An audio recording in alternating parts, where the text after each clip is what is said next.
E aí, pessoal?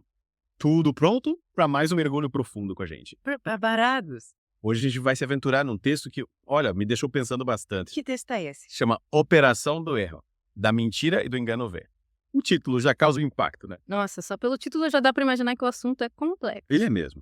A gente vai explorar a perspectiva do autor sobre a humanidade, espiritualidade e a eterna luta entre o bem e o mal. Uau, temas bem profundos. E qual a ideia central do texto? Basicamente, ele argumenta que o aumento da presença de seres extraterrestres faz parte de um plano maior para, tipo, nos enganar. Caramba! É como se fosse uma grande conspiração cósmica. É tipo isso. E para ilustrar essa ideia, o autor usa uma analogia interessante com o filme Advogado do Diabo. Ah, entendi. Aquele filme em que o diabo se disfarça de um cara charmoso e poderoso se fazendo de amigo da humanidade. Exatamente.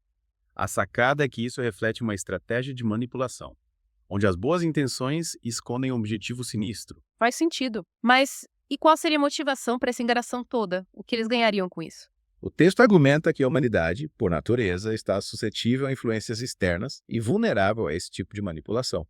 Interessante. Mas então, mesmo quem tenta levar uma vida correta, com boas ações, estaria vulnerável a essa influência. Pelo que entendi do texto, sim.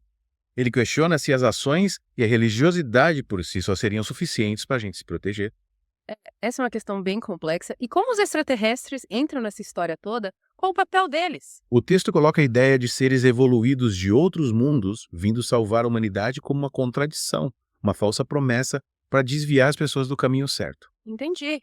Seria como trocar a verdadeira busca interior por uma solução rápida e fácil, mas ilusória. Isso aí.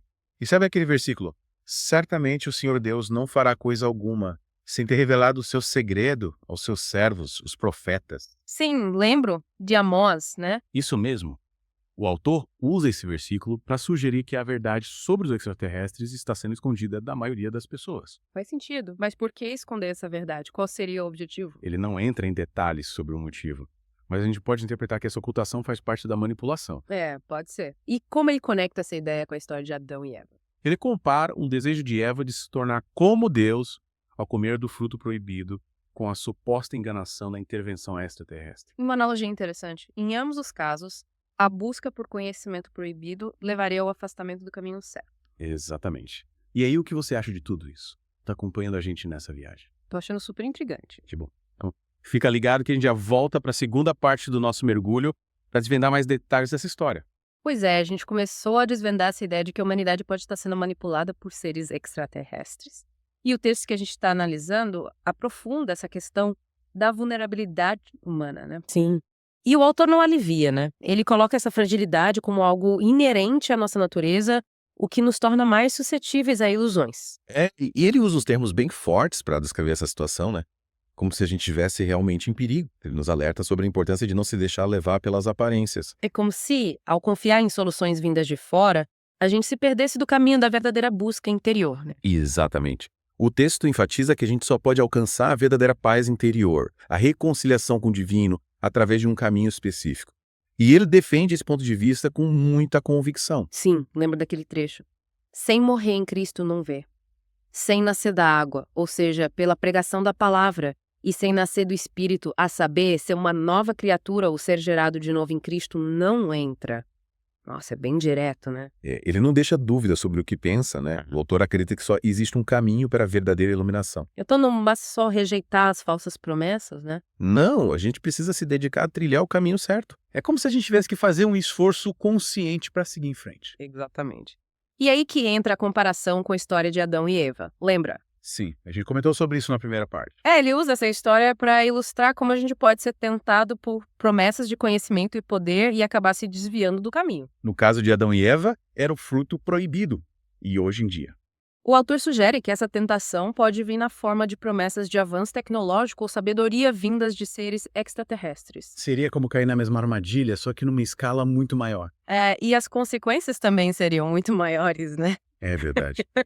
Mas como a gente aplica essa ideia nos dias de hoje? O autor se mostra bastante preocupado com o aumento de relatos de OVNIs e contatos com extraterrestres. Ele acredita que tudo isso faz parte da grande farsa. É o que ele sugere. Ele até fala sobre sinais e prodígios que esses seres realizariam para enganar as pessoas. Sinais e prodígios. Tipo o quê? Ele não especifica, Mas podemos imaginar que seriam demonstrações de tecnologia avançada ou poderes que poderiam ser confundidos com milagres. Faz sentido. Mas então o que a gente faz? Como a gente se protege disso? Ele defende o uso do discernimento, do pensamento crítico. A gente precisa analisar as informações com cuidado sem se deixar levar pela empolgação ou pelo medo. Então a gente não precisa negar a possibilidade de vida extraterrestre, mas é preciso ter cautela, né? Exatamente. A gente precisa ter uma base sólida nas nossas crenças e valores para não se perder em meio a tantas informações e promessas. E você que está acompanhando a gente, o que acha de tudo isso? Já parou para pensar sobre essa perspectiva? Fica com a gente, que a gente já volta para a última parte do nosso mergulho para discutir as implicações dessa visão para o futuro da humanidade. Pois é, pessoal, chegamos na última parte do nosso mergulho. A gente viajou por essas ideias, né? Essa perspectiva sobre a vida extraterrestre que o texto coloca. E o autor nos leva a questionar se essa busca por outros mundos, por contato com o além, pode ser um caminho arriscado. Sabe, essa comparação com a história de Adão e Eva me fez pensar bastante. É como se buscar conhecimento fora da nossa fé, independente da fonte, pudesse nos desviar do caminho. Sim, o autor usa essa história para mostrar os perigos de buscar respostas fora da nossa espiritualidade, né? É um alerta para a gente não cair em promessas fáceis. Mas e aí? Como a gente aplica isso no dia a dia? Tem gente que acredita ter visto OVNIs, ter feito contato. Como a gente lida com essas informações? Aí entra o discernimento, né? A gente precisa analisar as coisas com cuidado, sem abrir mão da nossa fé, dos nossos valores. Então a gente não precisa negar a existência de vida extraterrestre, mas é preciso ter cuidado com as intenções, né? Exatamente. O autor reconhece a possibilidade de vida lá fora, mas o problema é se a gente se deixa levar por ideias que nos afastam da nossa busca interior. Seria como entregar o nosso poder de decisão para algo externo, sem questionar. E se essa perspectiva estiver correta, se esses contatos forem mesmo uma forma de manipulação, o que isso significa para o futuro da humanidade? É uma pergunta que a gente precisa se fazer, né? Com certeza. Mas o conhecimento nos dá o poder de escolher. Ao debater essas ideias, a gente se prepara para tomar decisões mais conscientes. A gente não pode ficar parado esperando. Precisamos buscar a verdade, com os pés no chão e fé no coração. Você, o que acha de tudo isso? Conta pra gente. Esperamos que essa conversa tenha aberto sua mente para novas possibilidades. E lembre-se, continue questionando, buscando e se aprofundando nos mistérios do universo. Valeu por mergulhar com a gente nessa conversa. Até a próxima.